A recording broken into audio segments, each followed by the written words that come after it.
Shalom, puji Tuhan, selamat malam Bapak Ibu, saudara-saudara sekalian yang kasih Kristus.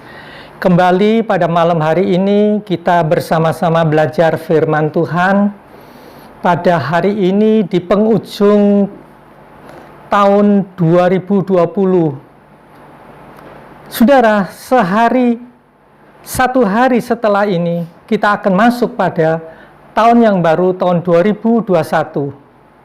Secara manusia tidak ada orang yang tahu apa yang akan terjadi, tetapi biarlah melalui renungan firman Tuhan ini kita mau belajar firman Tuhan, karena firman Tuhan itu merupakan pedoman dalam hidup kita, merupakan penuntun dalam hidup kita untuk memasuki tahun yang baru. Sebelum saya menyampaikan firman Tuhan, saya akan berdoa terlebih dahulu. Bapa surgawi, Bapa yang baik, Bapa yang kami sembah di dalam nama Tuhan Yesus Kristus. Sungguh Tuhan, hati kami penuh ucapan syukur kalau hari ini kami bisa bersama-sama belajar firman Tuhan. Kalau kami ada sebagaimana kami ada pada hari ini semata-mata karena kasih kemurahan-Mu, karena pemeliharaan Tuhan sepanjang tahun 2020. Kami percaya Tuhan, semuanya ini atas kasih karunia Tuhan, sehingga kami ada sampai saat ini. Tuhan, sebentar lagi kami akan menyampaikan firman Tuhan. Kiranya urapan Tuhan, otoritas Tuhan menguasai hamba, sehingga apa yang hamba sampaikan bukan karena hamba, tetapi karena tuntunan Roh-Mu yang kudus. Berfirmanlah Tuhan, berkaryalah Tuhan, kami siap mendengarkan firman-Mu. Inilah doa kami yang kami panjatkan, kami doakan hanya di dalam satu nama, Tuhan Yesus Kristus. Amin. Saudara, daun-daun kalender gugur begitu cepatnya. Tanpa terasa kita sudah memasuki di penghujung tahun, yaitu tahun 2020. Dan sebentar lagi kita akan memasuki pada tahun yang baru, tahun 2021. Kalau kita bisa berdiri, kita masih bisa bernafas sampai saat ini semata-mata karena kasih kemurahan Tuhan. Tahun 2020 dengan segala sejarah dan masalah pergumulan yang sedang kita geluti, tapi akhirnya Tuhan pun melindungi kita sehingga kita bisa melewati tahun ini. Dan kita akan memasuki tahun yang baru, tahun 2021. Dan tidak ada seorang pun yang dapat mengetahui apa yang akan terjadi pada tahun yang akan datang ini. Tetapi semua orang memprediksi bahwa tahun yang akan datang, tahun 2021, merupakan tahun yang penuh dengan tantangan, tahun yang lebih sulit, tahun yang banyak sekali masalah, keadaan semakin carut marut. Bahkan sekarang masalah virus corona sudah mengembangkan ke varian-varian baru, yaitu D614G. di mana menurut penyelidikan virus ini lebih ganas 10 kali lipat dengan virus corona yang ada sekarang ini. Inilah keadaan dunia ini. Dunia bukan semakin lebih baik dan semakin lebih indah, tetapi semakin lebih menuju pada suatu titik, yaitu titik kehancuran. Tetapi bagi saudara dan saya yang mengasihi Tuhan, keadaan apapun boleh terjadi, Tuhan tetap menyertai saudara. Tuhan tetap melindungi saudara. Amin. Saudara, tema firman Tuhan yang hendak saya sampaikan adalah pesan Tuhan memasuki tahun 2021. Pesan Tuhan memasuki tahun 2021. Saya akan membaca firman Tuhan. Kitab Yosua.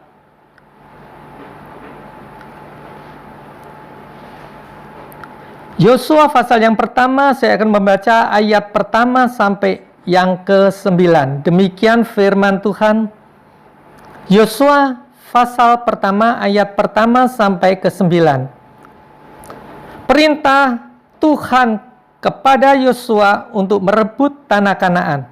Sesudah Musa hamba Tuhan itu mati, berfirmanlah Tuhan kepada Yosua bin Nun, abdi Musa itu, demikian, hambaku Musa telah mati, sebab itu bersiaplah sekarang, seberangilah sungai Yordan ini, engkau dan seluruh bangsa ini, menuju negeri yang akan kuberikan kepada mereka, kepada orang Israel itu. Setiap tempat yang akan diinjak oleh telapak kakimu, kuberikan kepadamu, seperti yang telah kujanjikan kepada Musa. Dari padang gurun dan gunung Libanon yang sebelah sana itu sampai ke sungai besar, yakni sungai Efrat, seluruh tanah orang Het, sampai ke laut besar di sebelah matahari terbenam, semuanya itu akan menjadi daerahmu. Seorang pun tidak akan dapat bertahan menghadapi engkau seumur hidupmu. Seperti aku menyertai Musa, demikianlah aku akan menyertai engkau. Aku tidak akan membiarkan engkau dan tidak akan meninggalkan engkau. Kuatkan dan teguhkanlah hatimu, sebab engkaulah yang akan memimpin bangsa ini memiliki negeri yang kujanjikan dengan bersumpah kepada nenek moyang mereka untuk diberikan kepada mereka. Hanya kuatkan dan teguhkanlah hatimu dengan sungguh-sungguh, bertindaklah hati-hati sesuai dengan seluruh hukum yang telah diperintahkan kepadamu oleh hambaku Musa. Janganlah menyimpang ke kanan atau ke kiri, supaya engkau beruntung kemanapun engkau pergi. Janganlah engkau lupa memperkatakan kitab Taurat ini, tetapi renungkanlah itu siang dan malam, supaya engkau bertindak hati-hati sesuai dengan segala yang tertulis di dalamnya. Sebab dengan demikian perjalananmu akan berhasil dan engkau akan beruntung. Ayat 9. Bukankah telah kuperintahkan kepadamu, kuatkan dan teguhkanlah hatimu. Jangan kecut dan tawar hati, sebab Tuhan Allahmu menyertai engkau kemanapun engkau pergi. Amin. Saudara, setelah beredar-edar selama 40 tahun lamanya, akhirnya bangsa Israel tibalah di tepi sungai Yordan. Dan kalau mereka berhasil menyeberang sungai Yordan, maka tibalah mereka pada suatu tempat tanah yang dijanjikan, yaitu tanah Kanaan. Dan di tepi sungai Yordan ini terjadi peralihan kepemimpinan dari Musa kepada Yosua, abdinya yang dipercayainya. Dan kalau mereka sudah berhasil menyeberang sungai Yordan dan mereka sudah tiba di tanah Kanaan, maka tempat ini bukan tempat yang kosong, tetapi ada penduduknya yang diam di sana, ada bangsa yang diam di sana. Itu sebabnya Yosua harus berperang dengan bangsa yang ada di negeri Kanaan. Inilah tugas berat daripada Yosua. Mengapa? Karena bangsa Israel bukanlah bangsa yang suka berperang, bangsa yang jago berperang. Sedangkan bangsa yang diam di negeri Kanaan adalah bangsa yang jago berperang, bangsa yang suka berperang. Inilah tugas berat yang harus ditanggung oleh Yosua. Tetapi sebelum Yosua menunaikan tugas yang berat ini, secara khusus di tepi sungai Yordan, Tuhan datang kepada Yosua. Tuhan menyampaikan firman kepada Yosua. Tuhan menguatkan Yosua. Tuhan memberi bekal kepada Yosua sebelum menyerang tanah Kanaan. Saudara, Yosua yang masih muda, yang belum banyak pengalaman, harus mendengarkan baik-baik akan perintah Tuhan.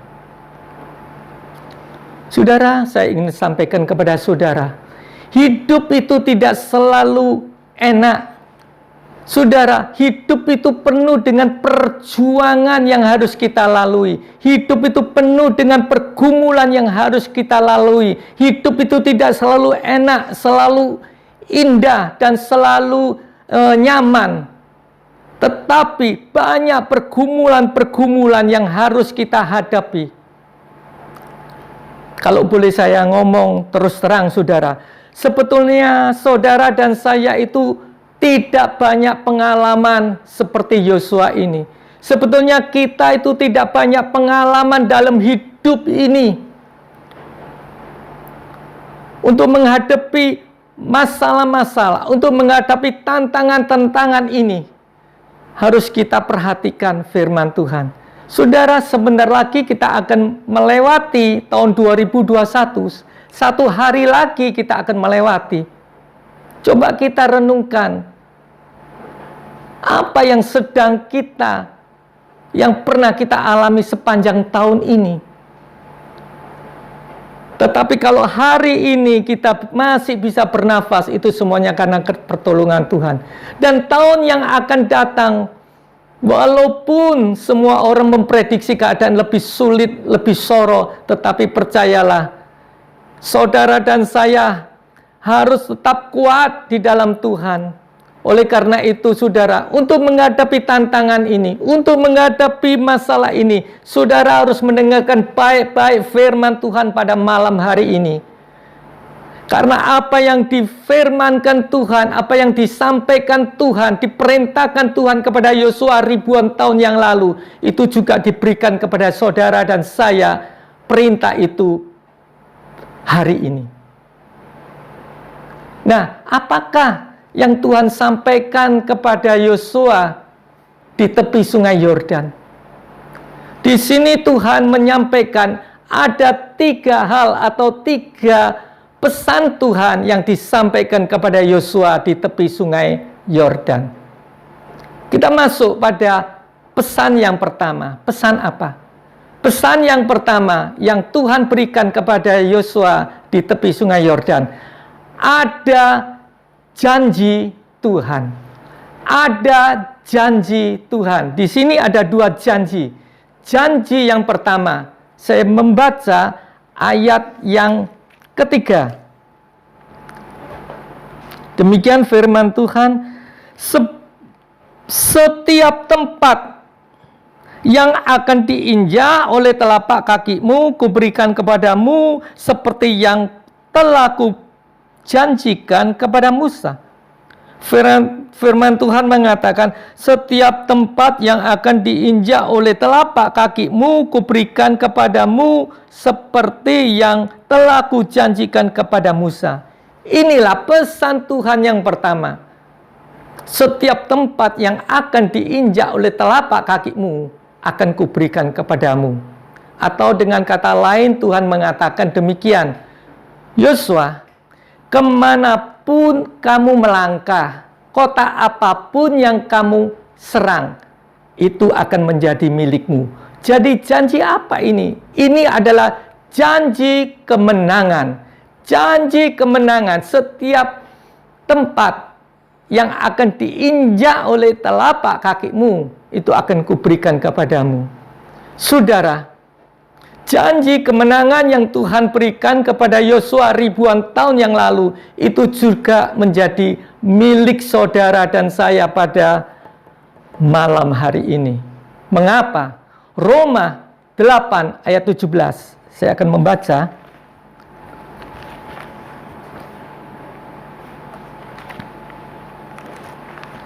Roma 8 ayat 17 mengatakan demikian. Dan jika kita adalah anak, maka kita juga adalah ahli waris. Maksudnya orang-orang yang berhak menerima janji-janji Allah, yang akan menerimanya bersama-sama dengan Kristus. Saudara, jelas sekali dikatakan bahwa jika kita adalah anak, jika kita adalah anak, dikatakan demikian. Saudara, artinya apa? Kita adalah ahli waris. Bukankah kita sudah ditebus oleh darah Yesus? Kita adalah anak, berarti kita berhak menerima ahli waris itu. Dan khusus untuk janji yang pertama ini, sebetulnya kita itu sudah masuk dalam, kita sudah masuk dalam kehidupan, dalam penggenapan janji itu. Kita hidup dalam penggenapan janji itu. Mengapa? 2000 tahun yang lalu, ketika Tuhan Yesus tergantung di kayu salib, bumi berduka, sorga berduka, orang-orang percaya berduka. Mereka menganggap bahwa Yesusku telah mati, maka tamatlah riwayat Yesus. Tetapi apa yang terjadi? Sesuai dengan firman Tuhan, pada hari yang ketiga, Yesus bangkit, Yesus hidup, Yesus menang. Amin. Dan kita pun berhak menerima kemenangan itu. Kita menang, bahkan lebih daripada pemenang. Karena firman Tuhan mengatakan roh yang ada di dalam dirimu itu lebih besar dari segala roh yang ada di muka bumi ini. Amin. Yesus menang, Yesus bangkit. Yesus menang terhadap apa? Yesus menang terhadap dunia ini. Yesus menang terhadap kuasa maut, kuasa kematian yang tidak dapat dikalahkan oleh manusia. Yesus menang. Dan kita pun sebagai anak-anak Tuhan, kita pun memiliki kemenangan itu. Amin. Yesus menang terhadap apa? Terhadap segala pergumulan yang saudara bawa pada malam hari ini. Yesus menang terhadap segala persoalan dan masalah, bahkan sakit penyakit yang sedang kita alami. Yesus menang. Oleh karena itu saudara, memasuki tahun 2021, apapun kata orang, tetapi kita percaya, kita tetap pegang janji Tuhan. Janji kemenangan. Amin. Kita masuk pada janji yang kedua. Apa janji yang kedua? Saya akan kembali pada Yosua tadi. Kitab Yosua pasal yang pertama. Saya akan membaca ayat 7. Maaf, ayat ke-5. Seorang pun tidak akan dapat bertahan menghadapi engkau seumur hidupmu. Seperti aku menyertai Musa, demikianlah aku juga menyertai engkau. Aku tidak akan membiarkan engkau dan tidak akan meninggalkan engkau. Apa ini? Janji apa? Janji penyertaan. Jelas sekali firman Tuhan mengatakan, seorang pun tidak akan dapat bertahan menghadapi engkau seumur hidupmu. Seperti aku menyertai Musa, demikian juga aku menyertai engkau. Janji kedua yang Tuhan berikan kepada Yosua, janji penyertaan. Saudara, dan janji penyertaan ini pun diberikan kepada saudara dan saya pada malam hari ini. Amin. Saudara percaya? Ingat pesan Tuhan Yesus sebelum naik ke sorga apa? Masih ingatkah? Pesan itu ditulis di mana? Pesan itu ditulis di dalam Injil Matius. Pasal yang terakhir. Ayat yang terakhir. Kalimat yang terakhir. Gampang ingatannya. Aku akan menyertai engkau sampai kesudahan alam. Aku akan menyertai engkau sampai kesudahan alam. Ini loh janji Allah. Bukan ribuan tahun yang lalu, tetapi janji itu masih iya dan amin. Untuk saat ini bagi anak-anak Tuhan yang mengasihi Tuhan, aku tetap menyertai engkau sampai akhir zaman. Karena itu, biarlah kita melangkah dengan mantap memasuki tahun 2021. Karena kita percaya penyertaan Tuhan tetap menyertai bagi kita yang mengasihi Tuhan. Amin. Saudara, kalau kita menyadari bahwa Allah itu menyertai kita, maka ada dua hal yang terjadi dalam hidup kita. Apa itu? Hal yang pertama, kalau kita menyadari bahwa Allah itu menyertai dalam hidup kita, maka kemanapun kita pergi, apapun yang kita kerjakan, pasti kita takut berbuat dosa. Mungkin kita ada niat untuk melakukan suatu kesalahan atau suatu dosa, tetapi roh yang ada di dalam hati mengatakan jangan itu dosa. Bukankah Allah menyertai engkau? Maka kita akan mengurungkan niat kita. Kalau kita menyadari bahwa Allah menyertai kita, maka apapun yang kita lakukan, kita takut berbuat dosa karena kita tahu Allah menyertai kita. Itu hal yang pertama. Hal yang kedua apa? Kalau kita menyadari bahwa Allah kita itu menyertai kita, maka apapun yang terjadi, apapun yang sedang kita alami, kita tetap mengandalkan Tuhan. Amin. Kita tetap mengandalkan Tuhan. Wes ono opo-opo pokoke aku gandol Gusti, aku tetap mengasihi Tuhan. Karena Tuhan kita andalkan pasti akan memberi kekuatan. Andalkan Tuhan. Oleh karena itu saudara, memang secara manusia kita bisa merasa takut mendengarkan berita-berita virus corona itu sudah mengembang varian yang menjadi istilahnya D614G yang begitu menurut penyelidikan begitu dampaknya itu 10 kali lipat kedahsyatannya itu menyerang manusia. Tetapi ingat, kita tetap mengandalkan Tuhan. Apapun yang terjadi, aku tetap gandol Gusti, tetap percaya kepada Tuhan, penyertaan Tuhan. Amin. Itu pesan Tuhan yang pertama. Apa? Ada janji Tuhan, yaitu janji kemenangan dan janji penyertaan. Kita masuk pada yang kedua. Pesan Tuhan yang kedua apa? Pesan Tuhan yang kedua adalah ada peringatan Tuhan. Ada peringatan Tuhan. Saya baca ayatnya. Ayat ke-6a. Kuatkan dan teguhkanlah hatimu. Ayat 7a. Hanya kuatkan dan teguhkanlah hatimu dengan sungguh-sungguh. Ayat 9. Bukankah telah kuperintahkan kepadamu, kuatkan dan teguhkanlah hatimu. Jangan kecut dan tawar hati, sebab Tuhan Allahmu menyertai engkau kemanapun engkau pergi. Jadi perintah Tuhan, pesan Tuhan kepada Yosua yang kedua adalah ada peringatan Tuhan. Loh, ketika kita membaca firman ini, merenungkan firman ini, terkadang kita bisa berpikir, loh Tuhan kan sudah menjanjikan janji kemenangan sama Yosua. Tuhan sudah menjanjikan janji penyertaan kepada Yosua. Kok Tuhan memperingati lagi? Mengapa Tuhan? Saudara, bahwa sesungguhnya keberhasilan atau kemenangan dalam peperangan dalam hidup ini itu sebetulnya terdiri dari dua faktor. Faktor yang pertama itu siapa?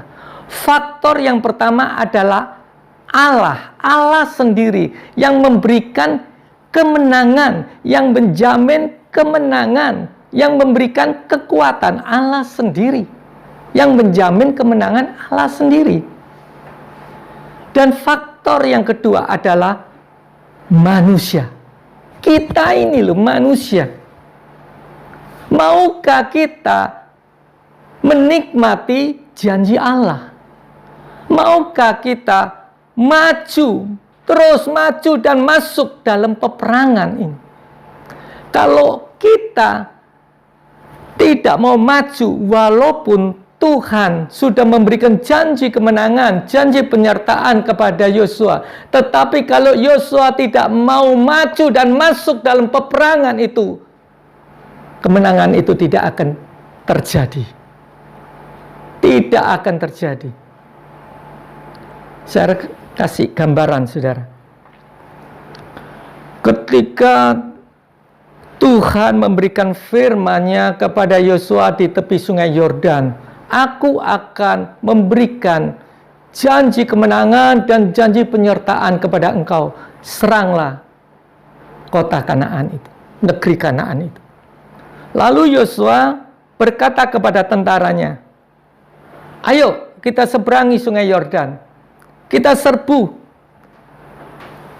negeri Kanaan." Karena Allah firman kepada kita. Allah sudah berfirman bahwa kita diberi kemenangan dan Tuhan menyertai kita. Ayo kita serbu ke sana. Setelah mereka menyeberang sungai Yordan dan setelah mereka sampai ke tanah Kanaan, pertama kali yang dijumpai apa, saudara?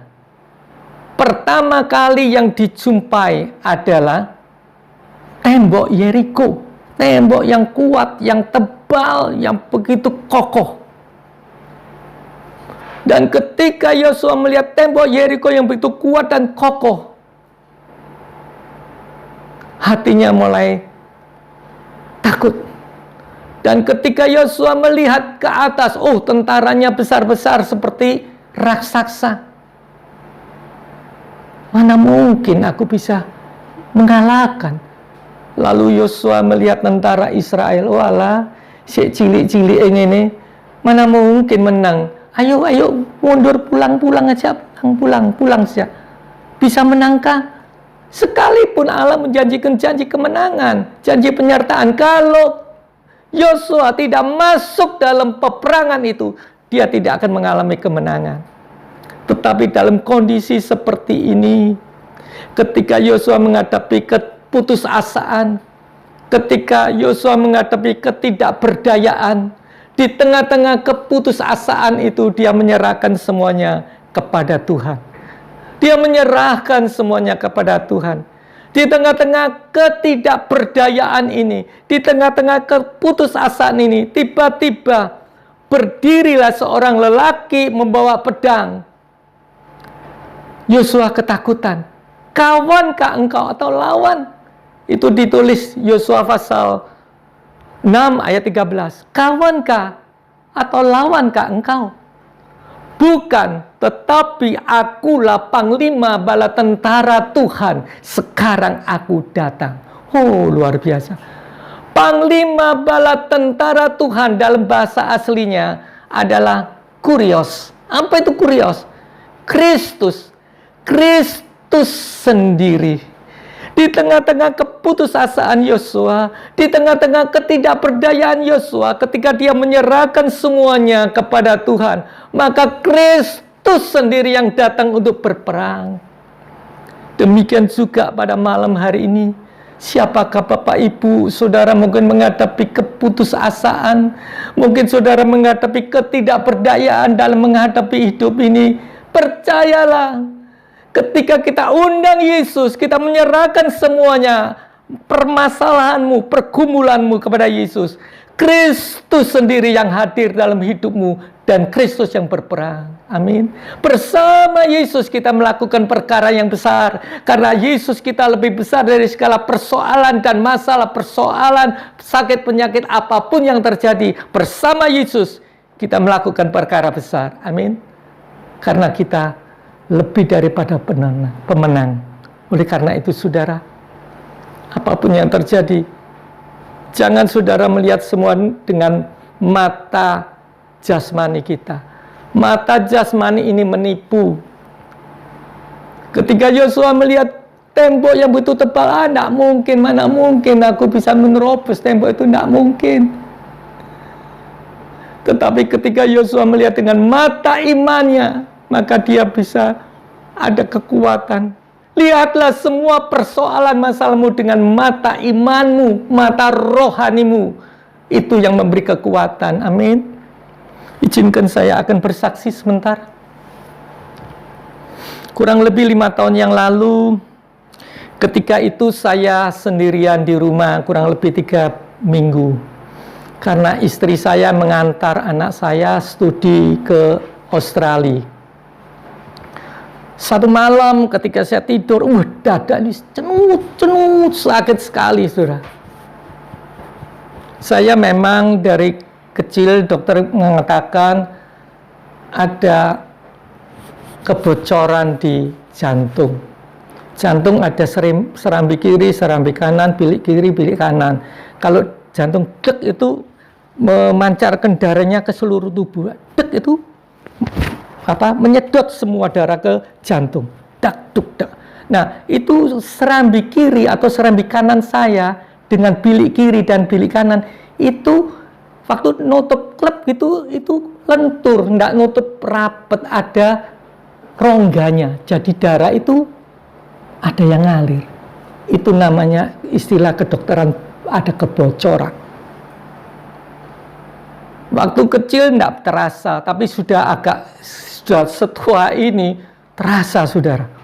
Ketika malam itu saya sakit, saya enggak telepon istri saya karena 2 hari lagi istri saya pulang. Saya biar aja, ada diam aja dah.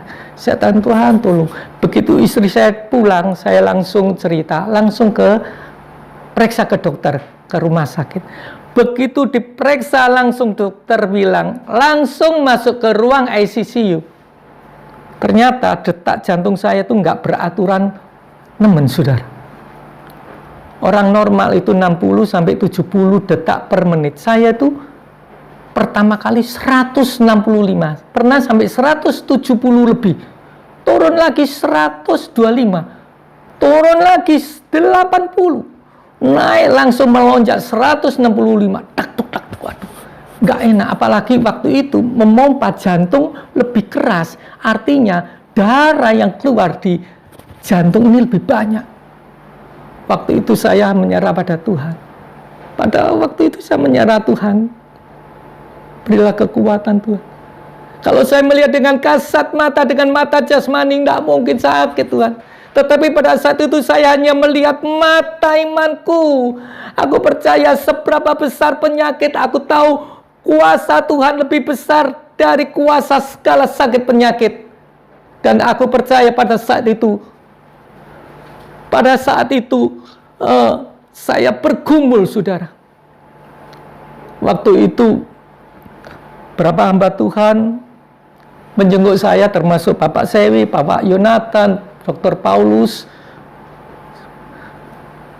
Paulus dan sebagainya, dan teman-teman usahawan Elohim semuanya membesuk saya. Bahkan hamba-hamba Tuhan dari gereja-gereja lain, dari Sungai GSCA, dari Sungai cabang GSCA, Sungai Kehidupan, dan dari Mawar Sharon itu, oh maaf saya tidak bisa melayani, saya tunda kalau sakit. Mereka mendoakan, dan banyak hamba-hamba Tuhan yang dilarang masuk karena harus dibatasi 2 atau 3 orang, dan semuanya pendeta mendoakan. Sampai dokternya ngomong, Bapak Yanuari pendeto ya kok KB sing doano pendeto. Sampai begitu.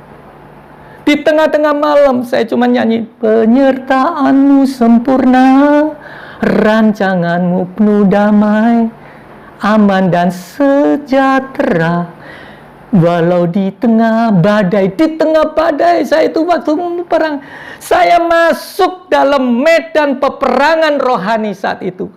Saya yang nilai, Tuhan, saya ingin melayani Engkau, saya ingin tetap melayani Engkau, kuatkan aku. Dan akhirnya Tuhan menolong saya. Sampai saat ini nggak kambuh lagi, puji Tuhan. Itu loh Tuhan yang saya layani, saudara. Tuhan yang saya sembah, Tuhan sanggup memberikan kesembuhan kepada saya. Tuhan yang sama yang saudara sembah, Tuhan pun sanggup untuk menolong apapun masalah saudara. Hadapi realita hidup sesulit apapun bukan dengan mata jasmani, tapi dengan mata rohanimu. Maka itu yang memberikan kemenangan kepada saudara. Amin. Itu pesan Tuhan yang kedua. Kita masuk pesan Tuhan yang ketiga, yang terakhir. Apa? Saya akan membaca ayat yang ke-8. Jadi pesan Tuhan yang pertama ada janji kemenangan, janji penyertaan. Pesan Tuhan yang kedua apa? Ada peringatan Tuhan. Kuatkan dan teguhkan hatimu. Memasuki tahun 2021, mungkin kita bingung, kita gelisah, tapi firman Tuhan mengatakan, kuatkan dan teguhkan hatimu. Masuk yang terakhir. Apakah pesan Tuhan yang terakhir? Ada perintah Tuhan. Ada perintah Tuhan. Ayat 8, saya baca. Janganlah engkau lupa memperkatakan kitab Taurat ini, tetapi renungkanlah itu siang dan malam, supaya engkau bertindak hati-hati sesuai dengan segala yang tertulis di dalamnya. Sebab dengan demikian perjalananmu akan berhasil dan engkau akan beruntung. Amin. Ada perintah Tuhan. Apa perintah Tuhan? Dikatakan, janganlah engkau lupa memperkatakan Taurat. Saudara, memperkatakan Taurat artinya apa? Kita membaca firman, membaca firman atau mendengarkan firman, perkatakan Taurat ini. Saudara, kalau saya membaca firman, itu saya memperkatakan ayat. Saya perkatakan supaya apa? Supaya telinga kita itu mendengar supaya telinga saya mendengar apa yang saya baca. Bukankah iman timbul dari pendengaran, yaitu pendengaran firman itu sendiri. Amin. Firman itu sendiri. Dan renungkanlah siang dan malam. Apa artinya? Biarlah kita merenungkan firman Tuhan siang dan malam. Ada orang yang mengatakan, Pak Yanuar, nek renung no firman Tuhan siang malam lah gak kerja popo, lah gak kerja popo aku. Bukan itu. Mungkin dalam keadaan yang senggang, saya kalau keluar kota, pelayanan, pulang, atau pergi itu sama nyetir, itu bayangkan renung no firman Tuhan. Oh ya Tuhan kok baik ya Tuhan ini. Nggak sengaja kok aku Tuhan tolong. Akhirnya aku tahu itu pertolongan Tuhan. Oh nanti tak buat saksilah dalam khotbahku. Renungkan itu. Amin. Dan yang ketiga apa? Lakukanlah itu. Bertindak hati-hati sesuai firman. Lakukan firman. Kita hanya harus menjadi pelaku-pelaku firman. Kita bukan hanya mendengar firman itu. Jadilah pelaku-pelaku firman. Saudara, saya tidak memperpanjang. Yang perlu kita ingat, pesan yang terakhir, yang terpenting. Biarlah kita memperkatakan firman, baca firman, merenungkan itu, dan melakukan dalam setiap kehidupan kita. Kami percaya, saya percaya, maka perjalananmu akan berhasil dan beruntung. Memasuki tahun 2021, biarlah kita melangkah dengan mantap. Aku percaya, janji penyertaan Tuhan, janji kemenangan Tuhan. Dan Tuhan supaya saya ingat akan setiap peringatan yang Tuhan berikan. Dalam kondisi apapun, aku tetap kuat dan teguh imanku. Dan yang terakhir, ajarkan aku untuk tetap membaca firman Tuhan, merenungkan, dan menjadi pelaku dari firman itu. Amin. Saya akan berdoa. Bapak Surgawi, Bapak yang baik, Bapak yang kami sembah dalam nama Tuhan Yesus. Terima kasih Tuhan buat peringatan firman Tuhan. Biarlah firman ini menjadi pedoman dalam hidup kami. Memasuki tahun 2021, biarlah kami dengan mantap melangkah kaki kami. Karena kami percaya janji Tuhan yang diberikan kepada Yosua ribuan tahun yang lalu. Juga janji itu berlaku bagi kami semua yang mengasihinya. Janji kemenangan akan kami terima. Janji penyertaan akan kami terima. Juga Tuhan, kami tetap pegang teguh akan peringatan Tuhan. Supaya kita tetap menguatkan hati kita. Dan janganlah kami lupa Tuhan. Ajarkan kami Tuhan untuk memperkatakan, membaca firman, merenungkan firman itu siang dan malam. Sehingga apa yang kami hadapi, kami percaya Tuhan tetap menyertai kami. Terima kasih Tuhan, berkati semua jemaat GPPS dan semua yang mendengar saat ini. Juga kami serahkan bangsa negara kami hanya di dalam nama Tuhan. Tuhan memberikan keamanan, perlindungan, jauhkan dari segala virus yang ada. Kami percaya hanya Tuhan yang sanggup untuk melakukan. Terima kasih Tuhan. Inilah doa kami yang kami panjatkan, kami doakan hanya di dalam satu nama, Tuhan Yesus Kristus. Amin.